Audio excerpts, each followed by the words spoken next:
Okay, this is Keith, and I've got a 2012 F150 here that the piece that the turn signal switch mounts to, it's made out of plastic. It has cracked and broken to the point that this doesn't want to stay secure anymore. Talking about the turn signal switch. I'm going to pause just for a moment and I'm going to show the new part. Okay, this is the new part all together. It's the plastic base, which it cracks over time, and it makes it where that this piece doesn't want to stay in place. And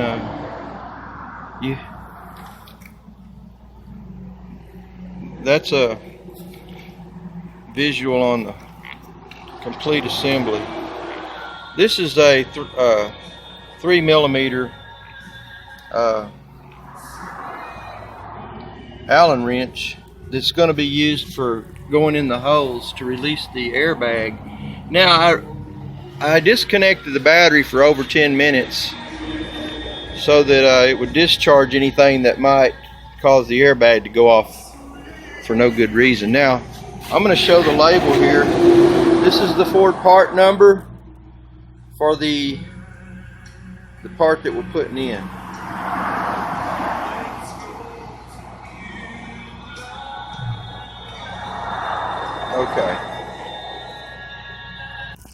Okay, I'm going to attempt to hold the camera and get the airbag out. I'm going to try to show you from underneath the steering wheel. The first hole. Okay. Hopefully that will focus. I can't really see it from where I am, but okay.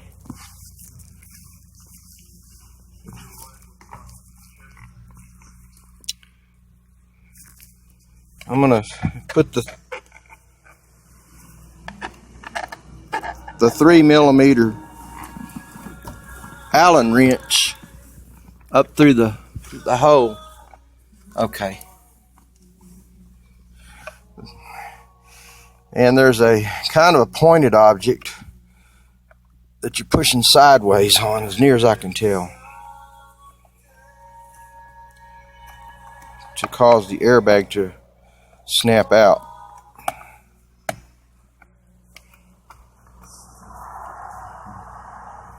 Okay, I'm going to pause the video. Okay, as I put the Allen wrench in through the hole, I understand it's best to release the lower one first. That's what I did. It popped up just about 1/8 of an inch. Now on the right side of the steering wheel in the back is a hole also. You put this 3mm Allen wrench in, and I've noticed on the first one that it doesn't have to go way deep down inside the unit, that you actually are just going about probably a couple of inches. It was a little bit difficult to feel it, but I finally found it and it did pop loose. Okay, it's the same way apparently on all three of them, so I'm going to pause the video again. Okay, this time I gauged the depth. On the hole on the back side, back here by the ignition, I actually had to go in about 3.5 inches deep with it for it to release it. I don't know if you can see it or not, but it has popped up at the lower part and it's popped up on the right side right here. These two. It's about 1/8 of an inch or more popped out now. So now I'm going to do the other side, which is over by the turn signal lever. I'm going to pause the video. Okay, now as I hope you can see, the airbag assembly is released on all 3 points. So I'm going to attempt to lift it out, and there it is. So now the wires will need to be disconnected, and so I'm going to be really careful with these small connectors. As you get it up here, where you can see it, you're going to have to actually go in there and push these little clips in order to release them, as I'm doing here. And it's going to take two hands to do it right without messing anything up. So I'm going to pause the video, and here we go. There's one more back here. So 1, 2, 3. We'll need to release those, and then we'll be able to get to the bolt that's holding the steering wheel, which is a Torx. I'm not sure what size, but that bolt has to come out. So, all right then. Okay, so I found out that a small pair of needle nose pliers work really well to disconnect these plugs from the back of the airbag. They have these little tabs on them. Let's see if I can get enough light in here to focus on them. In any case, I'm going to show you on the white one. Maybe it'll catch the light a little better here. Okay, yeah, you can see it now. You go right. I'm trying to look at the camera and what I'm doing as well. Okay, those little tabs right there, you squeeze them in with the small needle noses, and that releases it, and it just pulls right out. And both of them are identical. The other one is black, and it does the same thing. It's just harder to see in this dim light. But the other one now, the third one, is it has on the side of it, it has a release also. See if we can focus on it here. Okay.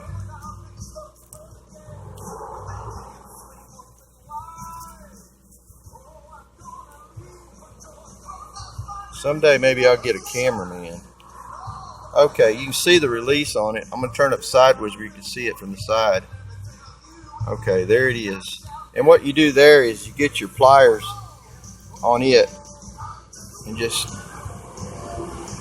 push it in. And when you do that, it unplugs from the airbag.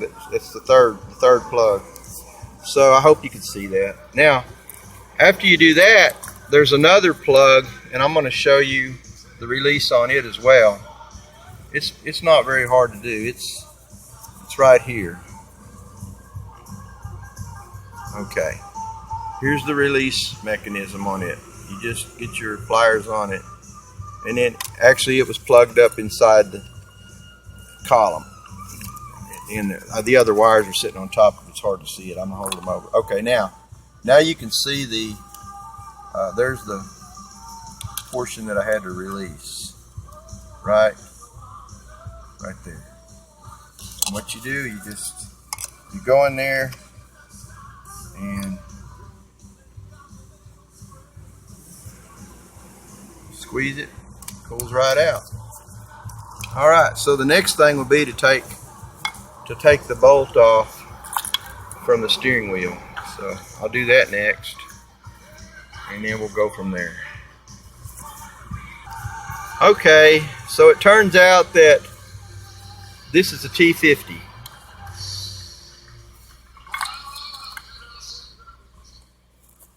Right in the center of the steering wheel. T50. Place it right there, and then we'll break it loose. Okay, I now have the bolt out that holds the steering wheel on. It was a T50, and I started out with the long breakover and holding back up on the steering wheel to keep it from turning while I broke it loose. The bolt was pretty tight, so make sure before you begin this process that your wheels are straight also. That'd be the best. As you can see, I don't know if you can see it or not, but there's some marks in here that line up. And it is easier to break it loose with the long breakover, but you have to hold good backup on it, on the steering wheel itself. So now I have the bolt out, and next step, I'm going to pull the steering wheel off the top of the column. Okay, there's a couple of 7mm nuts or screws underneath the dash panel back up here, see if you can see it.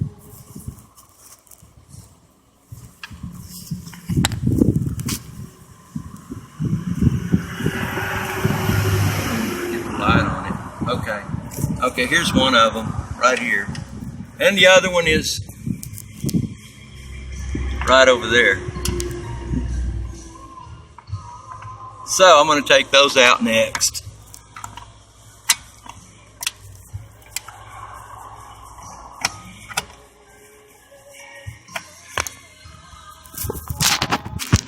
Okay, there were actually 3 screws. One was left of center.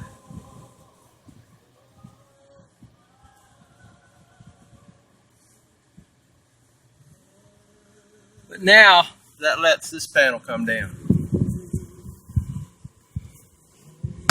And there are a couple of clips that, you know, snapped out of it. One on each side. They're just spring clips. And they come out, they pull out fairly easily. Now that allows you more room because the next step is to take that shell out. It's like I call it a clamshell. This piece, which you have 1, 2, 3 screws right in there. Okay, those 3 screws were a 5mm socket to get those out. And I've already taken them out. So the next thing, you've got some little plastic clips. 2 of them are obvious, they're right at the top. You just push them in so they'll relieve. It probably takes 2 hands to do this, so I'm going to pause. Okay, after you get those 3 screws out and you push the reliefs that I showed, it does pop apart fairly easily. There are some on the side as well that are not as easy to see, but they're not real hard to get off. But once you get all the reliefs clicked loose, then there's kind of a hinge, and I'll try to show you and demonstrate this hinge at the back side. I've got it off of the column now, and these hinges are all plastic, so you got to be careful with them. They just snap apart. Okay, it's really hard for me to look at it and focus the camera as well, but here it is. Okay, now hopefully you can see the hinges. There's the right one. It's not fully engaged.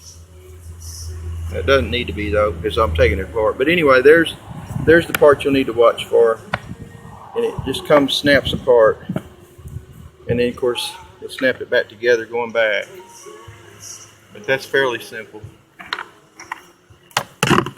Oh, it also helps if you have a tilt column, lower the tilt mechanism.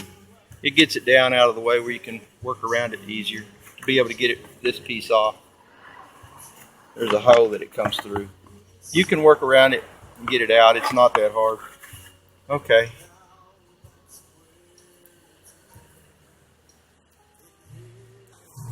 Okay, the next step will be that we have some harnesses that need to be disconnected.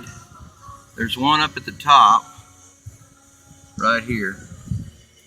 It has a little lock mechanism that should be fairly easy to retract and pull apart. And then there's one on the side down back in the back. It's a large plug. Yeah. And you have to push two releases. Oh, no, actually there's one in the center. One in the center. You push in.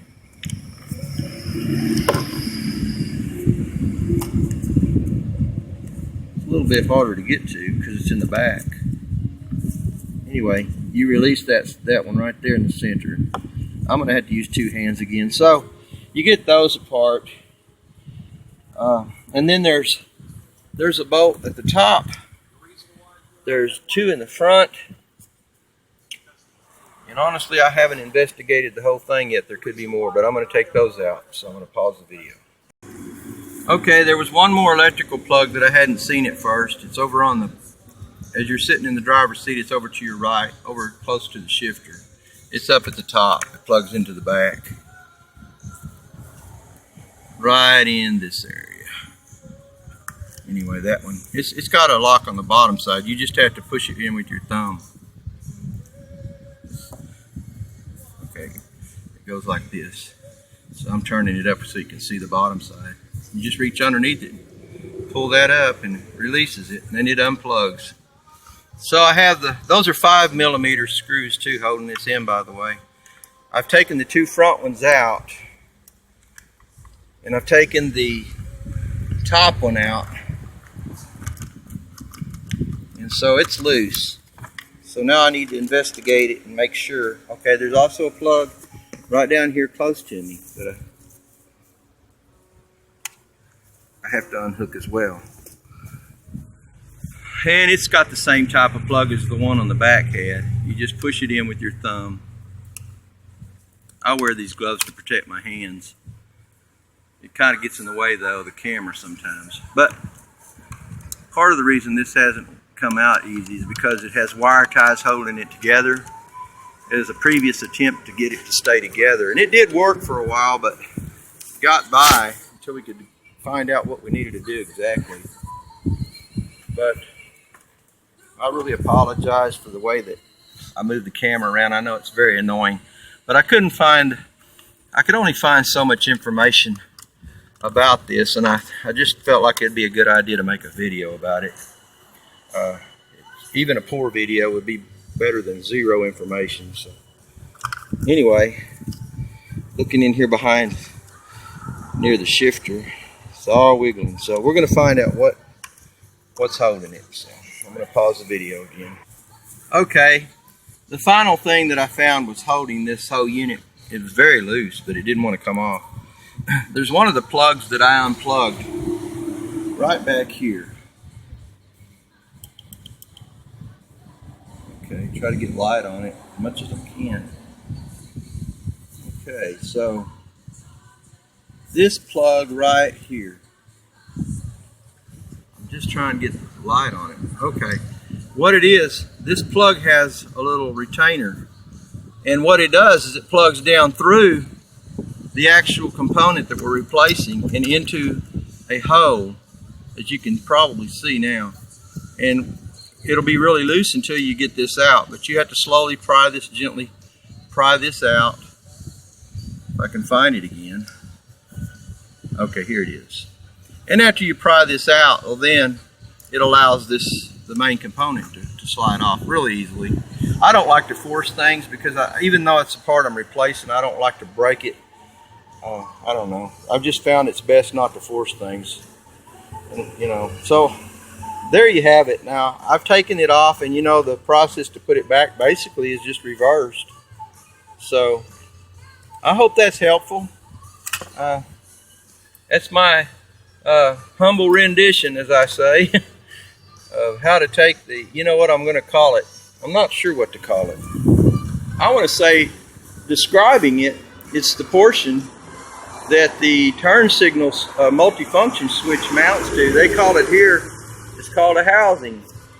I've also saw some things referring to portions of this as being a steering angle sensor, and that could be what it's called. I don't honestly know technically, but I do know this. This is the big component that you have to remove the steering wheel in order to get it off, in order to replace it, because what happens, as I already mentioned, this plastic gets brittle and breaks. And while you can go down and pretty readily buy the multifunction switch at probably a lot of places, the part that it mounts to has, when it's been compromised, you end up with, well, I have these wire ties still on here that I haven't removed, but that's what you have. It's just hanging in there, and when you try to use it, it moves around. So it's a pretty frustrating situation. I mean, it's not real thick in this area, and it breaks out, and there you have it. So this is the cure for it, and that's what you have to do. So I really hope it's been helpful.